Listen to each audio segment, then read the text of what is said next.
So this is all about cord prolapse diagnosis, etiology and definition, then types, then causes.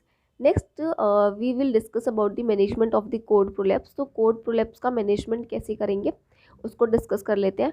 So cord prolapse के अंदर क्या होता है कि इसका मैनेजमेंट हम दो तरीकों के बेसिस पे करेंगे. ठीक है, एक तो हमें देखना होगा कि अगर जैसे कोड प्रोलैप्स हो गई है उसके बाद से हम फीटस हार्ट रेट को चेक करेंगे. अगर फीटल हार्ट रेट प्रेजेंट है, ठीक है, अगर फीटल हार्ट रेट प्रेजेंट है इसका मतलब क्या है कि बेबी इज़ अलाइव. एंड अगर फीटल हार्ट रेट प्रेजेंट नहीं है, फीटस की जो अम्बिलिकल कोड है उसमें कोई भी पल्सेशन नहीं है, तो उससे क्या पता चलेगा कि बेबी इज़ डेड.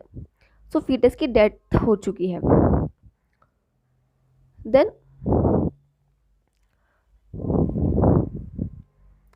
तो अगर बेबी इज़ अलाइव, अगर बेबी अलाइव है तो उसका मैनेजमेंट थोड़ा डिफरेंट होगा. अगर बेबी डेड है तो उसका मैनेजमेंट डिफरेंट होगा. ठीक है, और जो हमारा मैनेजमेंट होता है वो किस पे बेस होता है कि बेबी लिविंग है या डेड है, देन मैच्योरिटी कितनी है बेबी की, देन सर्विक्स जो है कितना डायलेट हुआ है. सो इसके बेस पे हम उसका मैनेजमेंट करते हैं. ठीक है, तो फर्स्टली हम डिस्कस कर लेते हैं कि अगर फीटस की, सपोज कि फीटस की डेथ हो गई है अंदर ही. ठीक है, फीटल डेथ हो गई है. अब फीटल डेथ हो गई है अंदर, तो अगर फीटल की डेथ क्यों हुई है, क्योंकि उसको एनोक्सिया हो गया था और जो कोड थी उस पर कंप्रेशन पड़ा था तो उसको ब्लड सप्लाई प्रॉपर नहीं मिल पाई थी, तो इसकी वजह से फीटस की डेथ हो गई. तो उस केस में हम क्या करेंगे, पहले तो यूएसजी कराएंगे ताकि हमें कंफर्म हो सके कि फीटस की डेथ सच में हो चुकी है.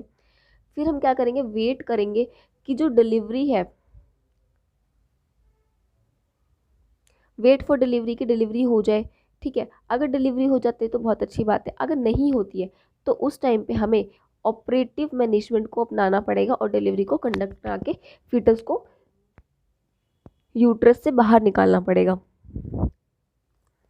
तो ये था कंडीशन अगर फीटस डेथ है. अगर फीटस अलाइव है, ठीक है, अगर फीटस अलाइव होगा तो उस केस में हम क्या कर सकते हैं कि एक हमारे पास एक तो चॉइस है कि हम उसकी सिजेरियन सेक्शन के थ्रू डिलीवरी करा सकते हैं. देन अगर immediate vaginal delivery is not possible, अगर इसमें भी 3 केसेस हो गए कि एक तो हमारे पास चॉइस है कि हम उसका CS करा सकते हैं. नेक्स्ट, अगर हमें दिखता है कि जो सर्विकल डायलेशन है,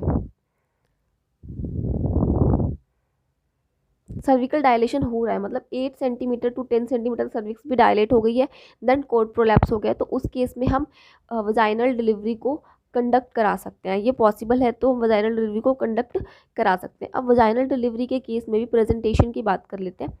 तो अगर वर्टेक्स प्रेजेंटेशन है, तो अगर वर्टेक्स प्रेजेंटेशन है तो हम इसमें फोर्सेप डिलीवरी करा सकते हैं या फिर वेंटोस डिलीवरी करा सकते हैं. ठीक है, जो हम वेंटोस डिलीवरी करा सकते हैं वैक्यूम के थ्रू. बट अगर उसकी जो प्रेजेंटेशन है वो कौन सी है, ब्रीच है. अगर ब्रीच प्रेजेंटेशन है, मीन्स बटक्स पहले आ रहे हैं, तो उसको ब्रीच प्रेजेंटेशन बोलते हैं. तो अगर ब्रीच प्रेजेंटेशन है तो उस केस में क्या करेंगे कि जो एक्सपर्ट्स होते हैं उन्हीं के हाथ से ही डिलीवरी कंडक्ट कराई जाएगी, क्योंकि कोड भी प्रोलैप्स है, देन जो प्रेजेंटेशन है वो भी ब्रीच है. ठीक है, तो उस केस में एक किसी एक्सपर्ट हैंड से ही डिलीवरी को कंडक्ट कराना होगा. सो हमने 2 केस डिस्कस किए फीटस के लाइफ के अंदर. एक तो हमारे पास चॉइस है कि हम सिजेरियन सेक्शन करा सकते हैं. नेक्स्ट हमारे पास चॉइस है कि अगर सर्विक्स को हम देखें और अगर वो डायलेट हो गया है और वजाइनल डिलीवरी पॉसिबल है इस केसेस में, तो अगर वजाइनल डिलीवरी की तरफ हमें जाना है, हमें लगता है कि पॉसिबल है वजाइनल डिलीवरी हो सकती है, तो प्रेजेंटेशन अगर वर्टेक्स है तो हम फोर्सेप या वेंटोस डिलीवरी करा सकते हैं. अगर ब्रीच प्रेजेंटेशन है तो फिर डिलीवरी वही कंडक्ट कराएगा जिसको अच्छे से आते हैं, मतलब स्किल्ड हैंड डिलीवरी ही कंडक्ट कराई जाएगी. नेक्स्ट हम बात कर लेते हैं अगर फीटस अलाइव है. एक केस क्या हो सकता है कि वजाइनल डिलीवरी पॉसिबल नहीं है. ठीक है, इमीडिएट जो डिलीवरी है vaginal, immediate vaginal delivery not possible. ठीक है, अगर इमीडिएट वजाइनल डिलीवरी पॉसिबल नहीं है तो क्या करा सकते हैं हम उस केस में, हम उसको फर्स्ट एड दे सकते हैं. देन फर्स्ट केस तो है हम उसको फर्स्ट एड मैनेजमेंट दे सकते हैं, फर्स्ट एड दे सकते हैं. देन एक और ऑप्शन है हमारे पास, अगर वजाइनल डिलीवरी नहीं है तो हम CS की तरफ जा सकते हैं. सो CS की तरफ हम जाएंगे. अब फर्स्ट एड हम किस केस में देंगे, हम फर्स्ट एड उस केस में देंगे जहाँ पे हमारे पास CS की फैसिलिटीज़ अवेलेबल नहीं है. ठीक है, CS की फैसिलिटीज़ अवेलेबल नहीं है या फिर हमें उसको रेफ़र करना पड़ रहा है किसी ऐसी दूर थोड़ी जगह पे, तो उस केस में हम उसको फर्स्ट एड दे सकते हैं, फर्स्ट एड दे करके रेफर करेंगे। लाइक फर्स्ट एड में हम उसको क्या कर सकते हैं, फर्स्ट हम उसकी ब्लैडर फिलिंग कर सकते हैं। लाइक अगर हम ब्लैडर को फिल कर दें तो हो सकता है कि जो कोड है वो उस पर वो वापस से अंदर की तरफ जाने लग जाए। देन हम उसको क्या कर सकते हैं कि जो प्रेजेंटिंग पार्ट है उसको लिफ्ट कर सकते हैं हाथ से। देन उसको हम पोजीशंस दिला सकते हैं, अलग अलग पोजीशंस जो होती है वो दिला सकते हैं। जैसे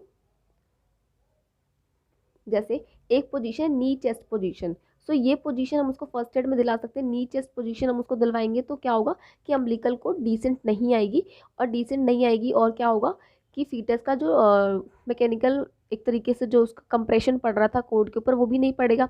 तो इस केस में कंप्रेशन नहीं पड़ेगा तो वैजोस्पाज्म नहीं होगा, और फीटस को कोई भी एनोक्सिया नहीं होगा, या फिर फीटस को रेस्पिरेटरी डिस्ट्रेस नहीं होगा। तो एक ये पोजीशन है नी चेस्ट पोजीशन, उसको दे सकते हैं। देन हम उसको exaggerated and elevated Sims position दे सकते हैं, जिसमें कि हमें पिलो रखना होगा under the hip and under the thigh. So एक पिलो को इस तरीके से रख के हम ये वाली सिम्स पोजीशन उसको दे सकते हैं। नेक्स्ट हम इस तरीके से लिफ्ट कर सकते हैं प्रेजेंटिंग पार्ट को, ठीक है। सो इसके अंदर क्या होता है कि पीवी जैसे करते हैं उस तरीके से हाथ को अंदर वजाइना के थ्रू इंसर्ट करके फीटस के हेड को अंदर की तरफ थोड़ा सा प्रेस करना होता है, और इस हाथ को बाहर नहीं निकालना होता। तो इस वाले जो प्रोसेस है इसको हम तभी करेंगे और जब हमें ऐसा लगे कि हमारे पास और कोई मीडियम है, और जब तक हम सेलेक्ट नहीं कर लेते कि हमें किस तरफ जाना है तब तक हम अपने हाथ को बाहर की तरफ नहीं निकालेंगे, ठीक है। तो एक ये हो सकता है।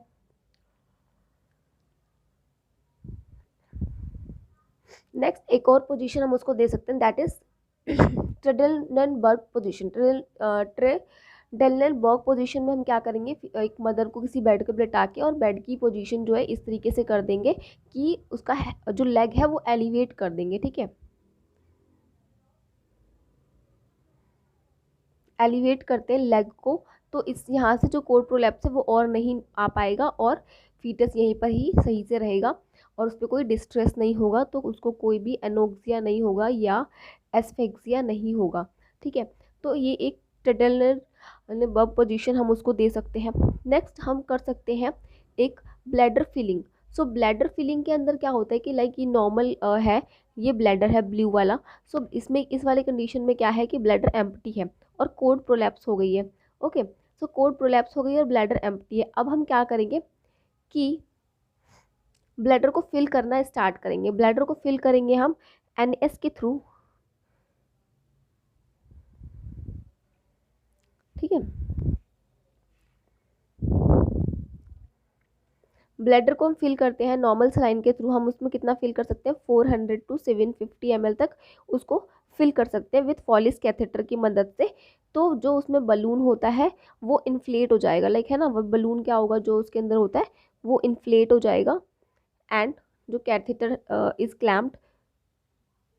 और अगर ये चीज़ ध्यान रखनी है, अगर हमें सिजेरियन सेक्शन की तरफ जाना है तो सिजेरियन सेक्शन की तरफ जाने से पहले हमने ब्लैडर को फिल किया था पहले, तो अभी हमें इस केस में ब्लैडर को एम्प्टी करना पड़ेगा, ठीक है।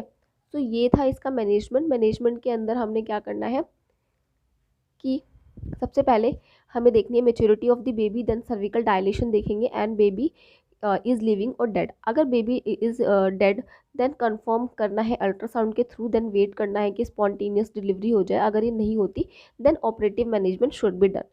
After that second condition is what we have to do when baby is alive, and if the baby is alive then we will go for cesarean section. This is the one of the option. Next, if immediate vaginal delivery is not possible, right, अगर immediate vaginal delivery possible नहीं है तो then we will go for first aid and definite management. In first aid we will give like bladder filling, then to lift the presenting part of the cord, then posture हम उसको change करा सकते हैं। CIMS position बताया मैंने, ट्रेडलनबर्ग position बताया, नी chest position बताया। तो ये सारी पोजीशंस हम उसको दे सकते हैं। एंड नेक्स्ट डेफिनेट मैनेजमेंट, हम उसमें अगर वजाइनल डिलीवरी पॉसिबल नहीं है तो सिजेरियन सेक्शन कर सकते हैं। एंड अगर हम क्या करेंगे, जब वजाइनल डिलीवरी हमें लगता है कि पॉसिबल है, जब सर्विक्स डायलेटेड है और वजाइनल डिलीवरी इज़ पॉसिबल, तो उस केस में हम क्या कर सकते हैं कि फोर्सेप डिलीवरी या वेंटोस डिलीवरी की तरफ जा सकते हैं और एक्सपोर्ट हैंड्स के थ्रू ही हम डिलीवरी को कंडक्ट करेंगे. So this is all about the code prolapse. So thank you for watching.